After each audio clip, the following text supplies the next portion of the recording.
नमस्कार, आप देख रहे हैं क्राइम तक। मैं हूं अश्विनी सिंह। स्क्रीन पर इस वक्त एक तस्वीर चल रही है। ये तस्वीर है एक मजदूर की। ये तस्वीर है बाजी की। दरअसल बाजी अपने घर में होता है। इसी दरमियान उसे पता नहीं क्या होता है कि वो वहां पर एक मर्डर करता है।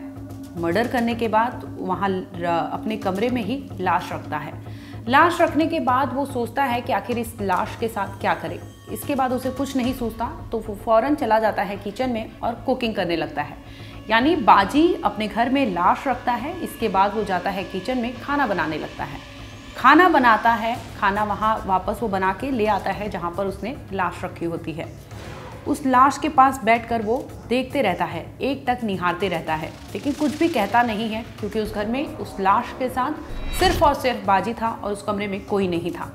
जिसके बाद वो देखते रहता है, एक टक देखता है और दूसरी ओर से वो बनाया हुआ जो खाना रखता है अपने घर में उसे खाते रहता है।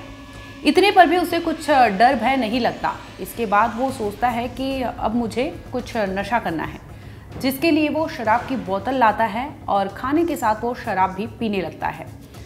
शराब पीता है, खाना बनाता है और लाश के पास ही ये सारी चीज़ें वो करता है। जिसके बाद अब उसे लगता है कि इसके साथ क्या किया जाए, क्योंकि उसने उस घर में एक मर्डर किया था और मर्डर करने के बाद उसे समझ नहीं रहा था कि उस लाश के साथ उसे क्या करना है। जिसके बाद वो घर में बाकायदा खाना बनाता है, खाना वहाँ लाता है, खाना लाश के पास रखता है और खाना खाता है, शराब पीता है, जिसके बाद वहीं पे सो भी जाता है। लेकिन अब उसे लगता है कि जो उसने मर्डर किया है उसका खुलासा हो सकता है, उसे डर लग रहा था। जिसके बाद वो अपने घर से बाहर निकलता है और ताला लगा देता है। दरअसल वारदात हरियाणा के फरीदाबाद की है, जहां पर वो किराए के मकान में रहता था और बाहर से ताला लगाकर वो वहां से गायब हो जाता है। लगभग 3 से 4 दिन बीतता है। इसके बाद वहां रह रहे कुछ लोग होते हैं कॉलोनी के, जिन्हें गंदी सी बदबू आने लगती है। पहले तो लोग हैरान परेशान रहते हैं कि ये गंदी स्मेल कहाँ से आ रही है, जिसके बाद उन्हें लगता है कि इस बंद कमरे से आ रही है जो बाहर से ताला लगा है। हालांकि उस जो किराएदार थे, यानी किराए का जो मकान दिया गया था, उसके मकान मालिक नीचे ही रहा करते थे, जिन्होंने पुलिस को 5 अप्रैल को सूचना दी कि उनके किराए के मकान से गंदी बदबू आ रही है। जिसके बाद आनन फानन में हरियाणा पुलिस वहां पहुंचती है, उस कमरे पर उस घर के बाहर पहुंचती है तो देखती है कि बाहर से ताला लगा है। लेकिन जो स्मेल गंदी दुर्गंध आ रही थी, उससे भय पुलिस को भी लगता है कि अंदर हो ना हो कुछ अनहोनी हुई है, जिसकी वजह से पुलिस फौरन अपनी टीम बुलाती है और फॉरेंसिक टीम को भी वहाँ तैनात कर देती है।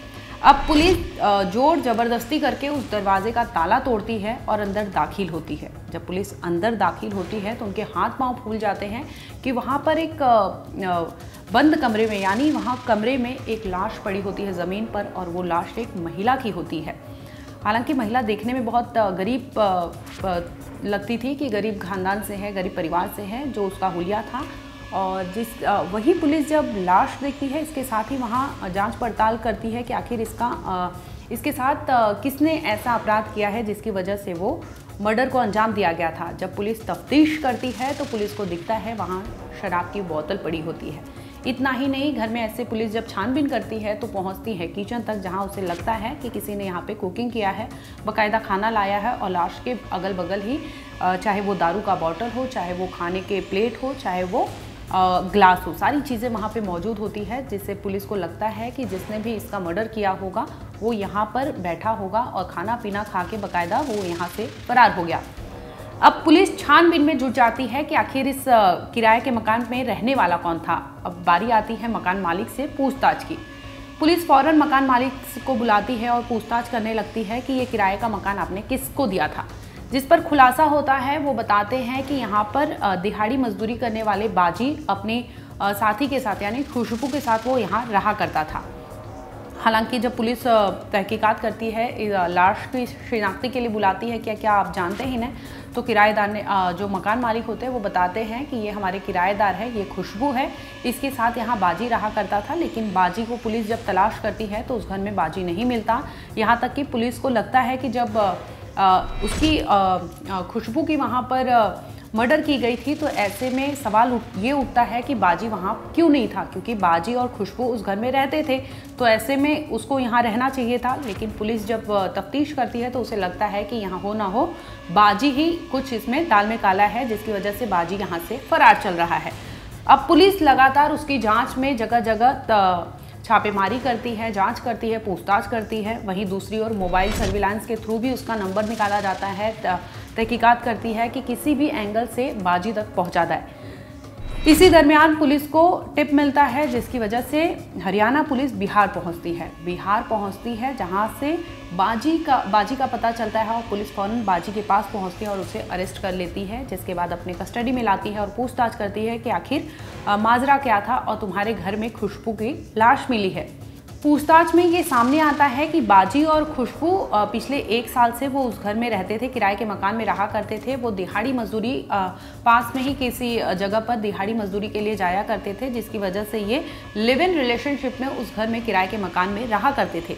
लेकिन इसी दरमियान अप्रैल के शुरुआती महीने में ही इन दोनों के बीच खटपट होती है। हालांकि बाजी का कहना है कि कुछ दिन पहले से उसे शक था कि खुशबू उसके पीठ पीछे कुछ गंदा खेल खेल रही है, जिसकी वजह से वो अपनी लिव इन पार्टनर यानी खुशबू पर डाउट करने लगता है और डाउट उसका इस कदर हावी हो जाता है कि वो अप्रैल के शुरुआती महीने में ही खुशबू के साथ कांड कर देता है।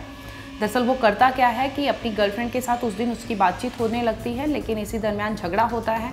झगड़े में वो इतना क्रोधित हो जाता है कि खुशबू का उसके ही दुपट्टे से गला दबाकर उसे मौत के घाट उतार देता है, जिसके बाद वो खुशबू की लाश उसी घर में रखता है और सोचने लगता है कि अब इस लिव इन पार्टनर का क्या करूँ। जिसके फिर वो फ़ौरन जाता है, किचन में कुकिंग करता है, खाना बनाता है, खाना लाश के पास यानी खुशबू के पास लाकर रखता है। वहाँ पर वो शराब पीता है और लाश को निहारते रहता है, जिसके बाद उसे लगता है कि यहाँ से भागने में ही उसकी भलाई है और वो फ़ौरन ताला लगाता है और खुशबू की लाश को उसी घर में छोड़कर फ़ौरन वहाँ से बिहार के लिए फरार हो जाता है।